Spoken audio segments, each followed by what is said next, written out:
In this video, we're going to find out how many times the Democrats won a U.S. Senate election since 2000. We'll do the same for the Republicans in a future video, and I already did this for the governors, but today it's just in the U.S. Senate. This will show us how dominant each party has been in the modern political era. And there's a key distinction between Senate and governor. Senate is federal, governor is state, so you're going to see a lot less crossover vote in federal elections. So at the top, I've got 11 tiers of shading, going from 0 all the way up to the max of 10 wins over the last 25 years. And remember, each state has 2 senators. They serve 6-year terms. So every 6 years, there's going to be 2 elections. But on occasion, there's also special elections. So that gives each side to rack up some more wins. But one thing I'm not going to count is if there's a special election to fill the remainder of a term that's held on the exact same day as the election for the next term. That does happen sometimes. I don't think that's interesting, so I'm not going to count it. But if it's on a different day, we're going to use it. And once in a while, a senator changes parties while in office. But we're going to go by their affiliation when they were elected. So you probably have a good idea of which states are going to be darker and lighter blue, but there's always some surprises in this kind of data. So let's start with 0.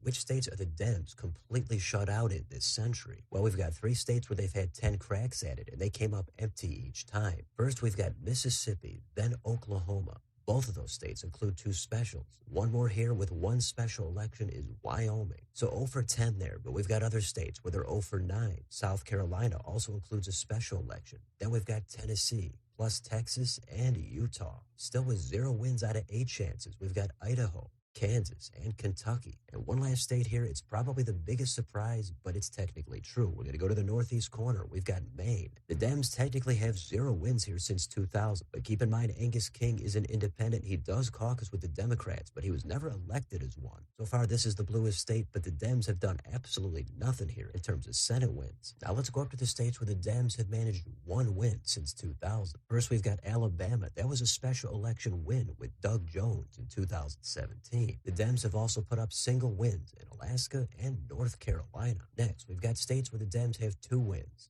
We've got Arkansas, Indiana, Iowa, Louisiana, Nebraska, and South Dakota. Those states, they've got 2 wins out of 6 or 7 chances, or 8 if you include Nebraska. Now let's get into the purple state territory. The Dems have 3 wins in 4 states. First is Florida, then Georgia. That includes a win in a special election. Then they've also got 3 wins in Missouri, and they've also done it in Ohio. So kind of a break-even tier there. But now they start to have more success. We've got states where they have 4 wins. First, it's Arizona. That includes a special election. Then we've got a red state. It's North Dakota. Dems actually have 4 wins in this state this century. How about a Rust Belt state? We've got Pennsylvania next. And after that, we've got a very blue state. It's Vermont. Now, this also might be misleading because Bernie Sanders technically elected as an independent. So officially, we can't give those wins to the Dems. Now, we've got states where the Dems have won a clear majority since 2000. 5 wins. We've got 2 states. First is Montana. Then we've got New Hampshire. Both of those states have a little bit more of a politically independent feel to them. We're going to go up to the next tier. We've got 6 wins for the Dems in 3 states. And we've got Colorado.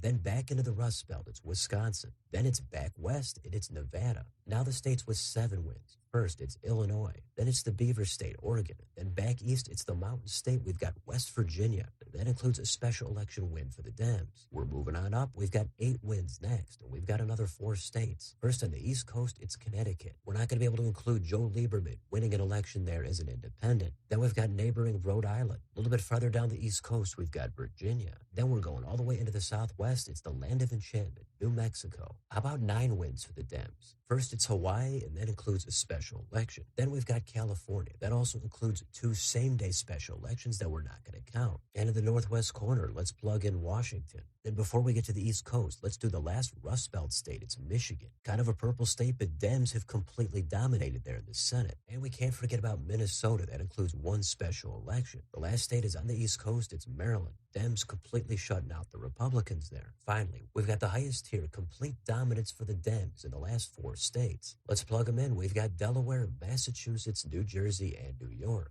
Double-digit wins here for the Dems. They all include 1 special election win for the Dems. The only other thing to mention here is, even though the Dems have won 10 times in Massachusetts, it's not a complete shutout there. Republicans have a win of their own. If you don't remember that one, we'll get to it in a different video. But that's the map of Senate wins since 2000 for the Dems. Another way to look at this is think of it as a heat map. The darker colors mean more success. So, of course, a lot of the blue states on the coasts, plus Illinois and Minnesota, they're a lot darker. But surprisingly, red states like Montana, Nevada or West Virginia. They're also a lot closer to darker than they are lighter. And the purple Rust Belt states, those are clearly a lot darker, especially Michigan. But Dems have also had recent success in Arizona and Georgia. They've also got wins in Nevada, and they've even had earlier success in a state like Florida, plus in blue states like Vermont and Maine. Because they've got independents that caucus with the Dems, that does skew these numbers. But because this goes back 25 years, you've even got some deep red states where the Dems have managed 1 or 2 wins. Those are states from Louisiana up to Iowa,